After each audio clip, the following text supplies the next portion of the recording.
Hello and welcome to Work Like a Girl, where we feature interesting women doing interesting work. My name is Angela Champ, and today I'm speaking with Christina Carey, who is a biologist with a focus on wildlife, wetlands, and aquatic habitats. Welcome, Christina. Thank you. So your job title is Terrestrial Ecologist. Can you tell us what exactly is a terrestrial ecologist? What is it that you do? Yeah, absolutely. So I'm kind of like a generalist biologist. So what terrestrial is referring to is any sort of science relating to the Earth itself versus like a marine habitat. So I work with vegetation, I work with wildlife, and wetlands. So mainly pipelines is the biggest industry that we have here in Calgary right now for my company. So I've been doing a lot of work going out into the field for areas where there's about to be a pipeline that's going to go through it. And so I look at the vegetation, I look at potential wildlife that might be in the area, wetlands that are there, and I kind of take all the information, the whole ecology of the land, and I'm able to recommend solutions to this development that's going through on how to minimize disturbance to the whole ecology of the land. Does that work require consultation with certain groups, or is it all internal work with the people of your company? Absolutely, yeah. So when you're working with any sort of big project, you're going through land, so that brings in landowners, whether that's private landowners or First Nations that we do consultation with. It also requires consultation with regulatory agencies, so we have to follow what these regulatory agencies are recommending for the environment. Kind of everyone's input gets put in there, biologists, archaeologists, engineers, to kind of just design a system, a pipeline that is going to work for everyone, kind of thing, to minimize disturbance to the habitat it's going through. So it sounds like in your profession, not only do you need to know about terrestrial ecology, but you need to also know how to work in a team and communicate and perhaps even persuade or being able to influence. You're talking about recommendations for the work that you do. So how does somebody get into that profession? Yeah, absolutely. So I started out just being really interested in science. I loved being outside. That was the biggest thing, going out and backpacking and, you know, snowshoeing and skiing. And that was the first thing that kind of clued me in that I want a career where I'm outside and I'm able to, you know, get some fresh air and I'm not in an office or a lab all day. So that was like the first thing that kind of put me down the path to ecology. And so I started out studying microbiology, like wanting to be a doctor, but then I realized I like these whole systems, these big systems to kind of study and research and practical solutions. So like you said, there's a little bit of persuading, there's a little bit of recommending your solutions and giving options that work with everyone. So when you're going at someone, you're speaking to another scientist versus speaking to like a foreman of a construction crew, there's going to be just a totally different approach that you're going to take. So I think it requires a different type of personality that can work with all different sorts of people for sure. And you do learn that when you're out in the field as well. You usually have your first few times you're out, you're a little bit confused, not sure how to work with it, but then you kind of find your groove, I found. So I do have a degree in ecology that I got from the University of California in San Diego.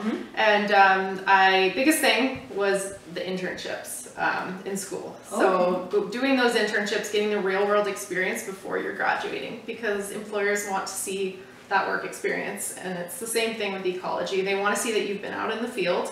You are not afraid of the cold and the heat. So for ecologists, getting some field work experience is the biggest thing. And you can do that during school. You can even get paid to do it. So that's what I would manage to get a paid internship. And then you kind of find what area you want to work in the most. So whether you're more into the government side of it, or if you want to be a consultant, if you want to work on active construction sites, or if you just want to research a specific species, you find that when you're out in school. Yeah. So it sounds like even within that discipline, there are different paths that you can take. You mentioned internships. Are internships a part of every program like that, or just some schools have internships? Yeah, some schools have them. The school I went to did require an internship upon graduation, which I think is a really, really great thing. Yeah, because it kind of forces you to get out of your comfort zone a little bit and see, you know, the stuff that you're learning in school, how it actually is applied to the real world. And it's really rewarding in a way too, to see that it's not just this class that you're taking. Like you can take what you learned about this one plant, and then look and see it in the field and see and make those recommendations for that pipeline to have a mitigative measure to help remedy the problem. So it's really rewarding to get those internships, and if your school doesn't offer it, I think it's something you need to look into for sure, because that's what employers want to see when you graduate. That's really interesting. Do you find, I don't know how long you've been in your profession, but do you find that over the last few years there's been more of an emphasis in the sort of work that you do with the changing in the political climate, with the way that people just generally feel about the environment and about conservation? Do you find that there is more demand for your sorts of expertise? Yeah, absolutely. So I'm relatively new in my field, I'm young, but even just speaking with some of the construction workers that have been there for 30 years, they said, you know, you didn't exist 20 years ago. There was like no environment. That wasn't even a question during the construction phase, is to consult with environment. And now we're starting to become the decision makers, like in a way. And there's absolutely going to be more of a demand. What surprises people the most when they find out what you do for a living? I think the biggest thing is transitioning from like an office to a field type of environment. So sometimes someone might meet me in the office and, you know, I've just got out of a meeting and I'm like dressed nicely, and then I come back from the field and, you know, I'm walking around and like just like I was just out in nature. So like sometimes switching back and forth so people can see that change in my brain and the way I talk and everything, just adapting with different sorts of people. So I think I sometimes surprise people a little bit that I can do 12-hour days and I could be out in the middle of the snow and not be bothered by it. But still, you know, be professional when it comes to the office. That's great. Yeah, not everyone can kind of balance that. Some people are just all field people, some people are all office people. So in my field, you can do both. So what advice would you have for 15-year-old Christina? Yeah, absolutely. So the advice I would give to my 15-year-old self would be to focus on yourself. You know, in some basic ways that means your own education and furthering yourself. But in other ways, it's coming down to like certain teams that you're working with.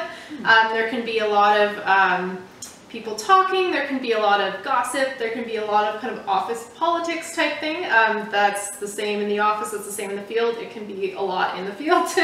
There's a lot of gossip, and even in a male-dominated field, you'd be surprised. There's quite a bit of chatties. So sometimes just keeping professional and keeping focused on your own work and what you're out there to do is the biggest advice I would give myself, and especially in school. You can be in high school and college, you can be so distracted by so many things that when you look back on it, it really was not that big of a deal. It felt like a big deal in the moment, but you know, overall, like, you're going to be in a good place, and if you keep working towards your goals, you're gonna get there and you're gonna achieve them. And these little things will come up along the way, but you just got to stay focused.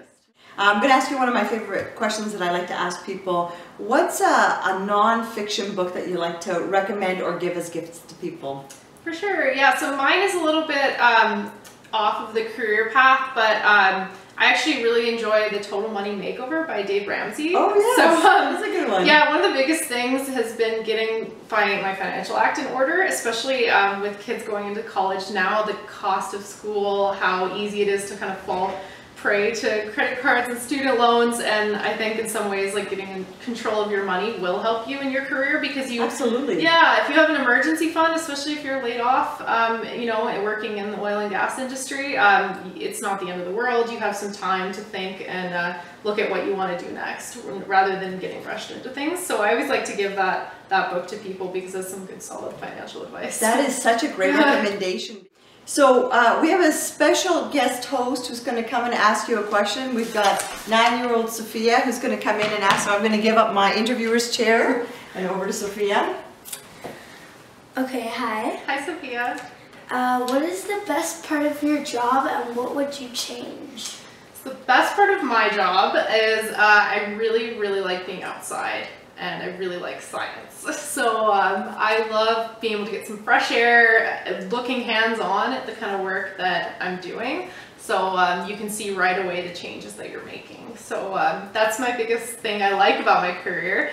The biggest thing that I would change, I would say, I would change the culture of construction industry in some ways, because I want, you know, girls like you and your friends to be interested in pursuing something like that, and being able to kind of be welcomed into the industry as the new generation. So that's one thing I would change.